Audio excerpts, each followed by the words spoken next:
Hello, chess friends, and welcome to Jozarov's chess channel, and welcome to our series playing d4. So, as I mentioned before, in this series we're following some great lines while playing as white, and today we're facing again the Benoni Defense. I've been asked now many times to cover how to play against the Benoni, so we're continuing now our series with the so-called Kingside Move Order. That's my recommendation, how you should beat the Benoni, because sometimes it can be really weird opening to play against. Black relies simply on his long diagonal, has also some great attacking possibilities.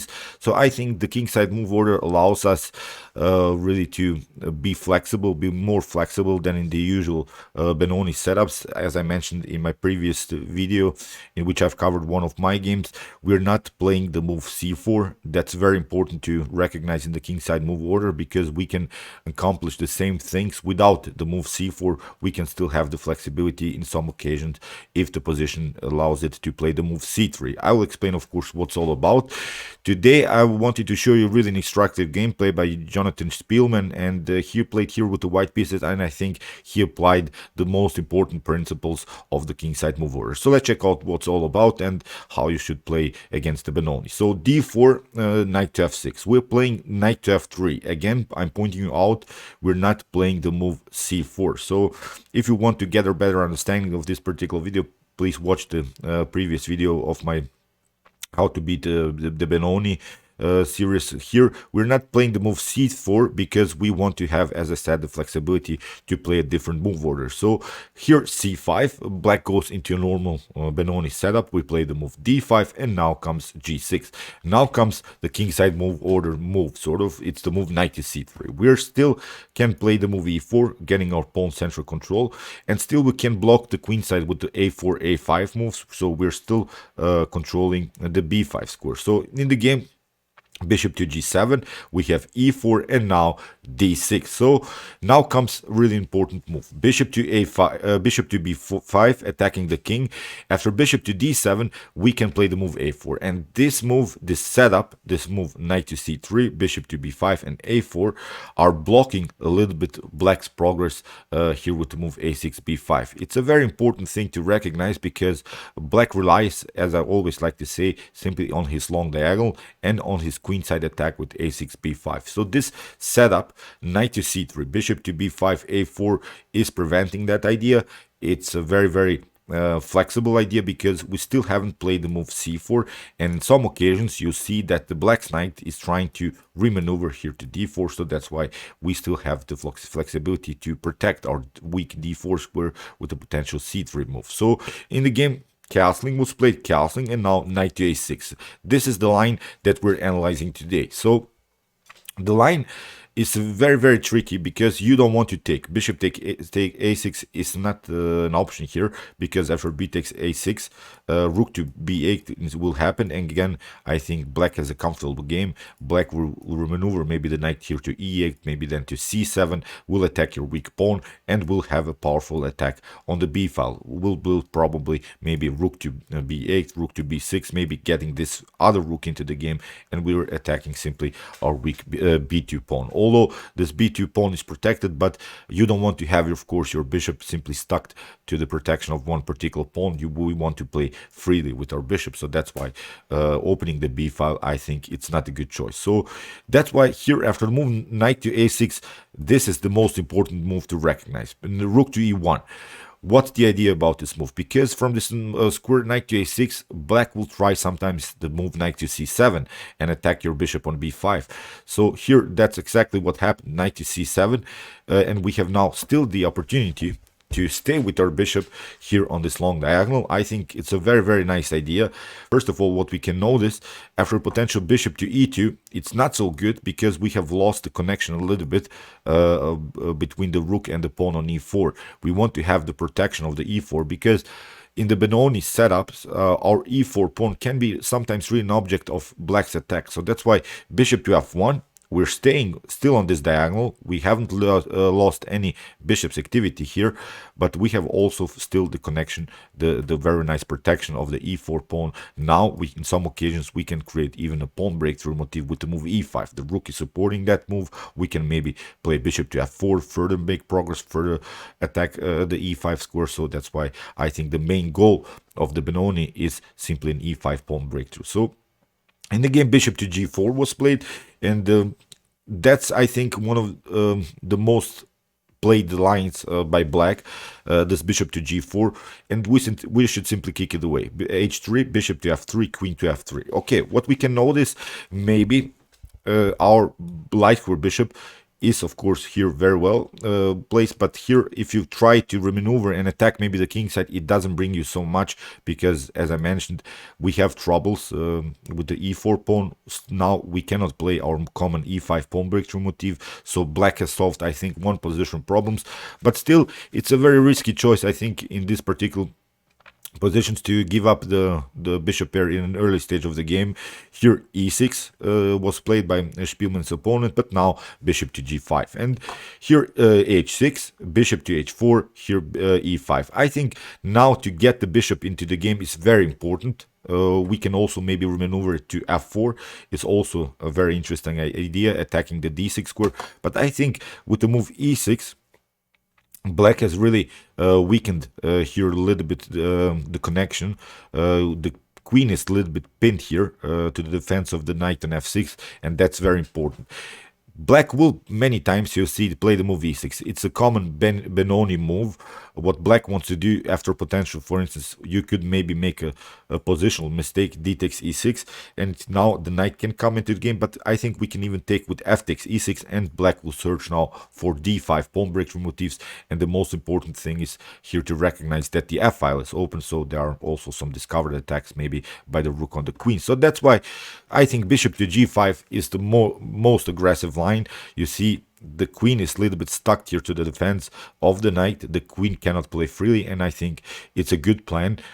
Still we have opportunities now maybe to get this rook into the game and attack the d file. So in the game, h6 was played, bishop to h4, staying, and now if g5 happens, we can simply play bishop to g3, and again the bishop's activity is perfectly fine. We haven't lost any bishop activity, still we're attacking the d6 square. The problem for black is black cannot attack the bishop with knight to h5, maybe here to g3, because the queen is controlling that square. So I think even if black kicks away your bishop, it's still a good position here for white. So after bishop to e4, e5 was played, but now a5, we're making simply progress on the queen side. In the game, rook from knight from c to e8 was played, and now a6. And this move, I think, solves really all of our positional problems. This move a6 breaks the queen side. Black will never have the opportunity to connect the pawns like he wants to do. He wants, of course, to play b5 and maybe get a further attack on against the knight. So that's why this move a6, I think, was a very cool move by Spielman, because here after rook to b8 we can simply take, and we can notice now after knight to b5 black has really some troubles to defend this. First, the a7 is a weakness. We can cement our knight further with c4. In the game, queen to b8 was played, but now c4, cementing simply our knight. We have knight to h7, and now queen to a3, simply attacking the weakness. In the game, f5 was played, e takes f5, g takes f5, but now knight to a7, simply grabbing a pawn, knight to g5, and now knight to c6, attacking the queen. Very cool move here by Spielman.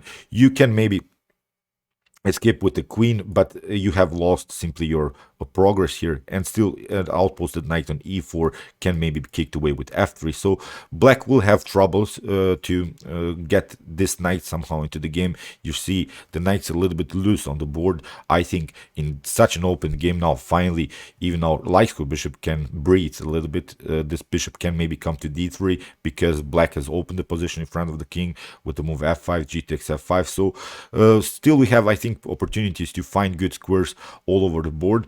If the knight moves, still we have also opportunities here to play knight to e7 if this knight moves somewhere. So I think it's a very flexible game for white. We have grabbed the pawn, what's the most important thing, and even b4 is here a possibility. So as I said, it's, I think, a one-way ticket here the game. So queen to c7, we have queen to g3, f4, queen to d3, we have f3, bishop takes g5, h takes g5, now g3, knight to f6, and now queen to f3, grabbing another pawn. I think it's really a bad game. So in the game, queen to d7, queen to e2, queen to f5, and now bishop to g2. We have really defended everything, and now it's time to get maybe use of the open a file. G4, we have H4, simply passing through. We're not allowing some open files, open diagonals against our king. Bishop to H6, and now rook to A7, rook to X7, knight takes X7, E4, not a problem. Queen to C2 can be played now. The threat is, of course, to take out the pawn in the game. Rook to E8, and again, our knight finds always good ways into the game. But I think the most important thing is here that we have recognized black's opportunities. I'm not going to show you now the whole game. The game was won, of course, by white. But if we go back, so here, very important. First, our setup. Bishop to b5, first the check, then a4, which I think gives us really a nice compact position on the queen side. If bishop takes b5 happens, then we can recapture with the pawn, not with the knight, because the knight is protecting, of course, our e4. But now we can get use of this open a file. I'll explain, of course, also this particular line in the continuation of our Benoni series, but I think it doesn't bring black so much, because even after a move like a6, still black can never recapture with a takes b5, because there is the tension on the a file. So as I said, knight to a6, this was the line that we're covering today. The idea is to jump maybe here to b4 or knight to c7, as I said. But if knight to b4 happens, that's the most important thing of this kingside move order. If knight to b here, rook to e1, if knight to b4 happens, we can even play something like knight to b1 and then c3, kicking away the knight. So the knight will never find good ways to occupy our side of the board. That's the most important thing about the kingside move order. And if we would have played in the beginning, as I said, the move c4, you see the knight on b4 will be a very powerful piece. So that's why this kingside move order, as I said, leaves us great attacking possibilities and a great flexibility in the game. I think you can use it maybe in order to win games against the Benoni. So still you have, as I always like to say when we're covering some opening lines, still you have to study this opening for yourself at home with some other sidelines. But I think the main setup we should recognize. So in this particular, bishop to a4, castling, and now rook to e1, knight to c7, bishop to f1. Okay, now we have the flexibility. We have seen we can play a5, a6 if the position allows it, even e5 motifs, h3. We can even try, I think, some bishop to e3, queen to d2, and then bishop to h6 motifs. I think white has really a very nice and comfortable game. Black relied simply on his pawn breakthrough motifs, and if something like a6 here happens, then we can play even a5 immediately, blocking maybe knight to b5 in some occasions, you see. But again, this kingside move order leaves us the flexibility that we don't have to take, we shouldn't take. But again, we can play something like knight to b1, and again c3, never allow this knight to jump on this very active square d4. That's the main goal of the kingside move order. As I said, we'll study also now some other sidelines, but I think this setup, as I said, you should memorize and maybe break the position against Benoni players. So okay, I hope that you realize these ideas, and I hope that you enjoy this video. If you want to know more good lines while playing the first move d4, check out my d4 series. I'm covering also some play against the Dutch defense. Maybe if you have troubles against the Dutch, you can also see it. I've covered also the games against the Slav defense, my recommendations. In this series, I'm showing you basically the lines that I'm playing. I think they're effective. They can be used even in a high level of chess. For instance, the kingside move order was played by Kasparov, by Anand, by Levon Aronian, really by great players.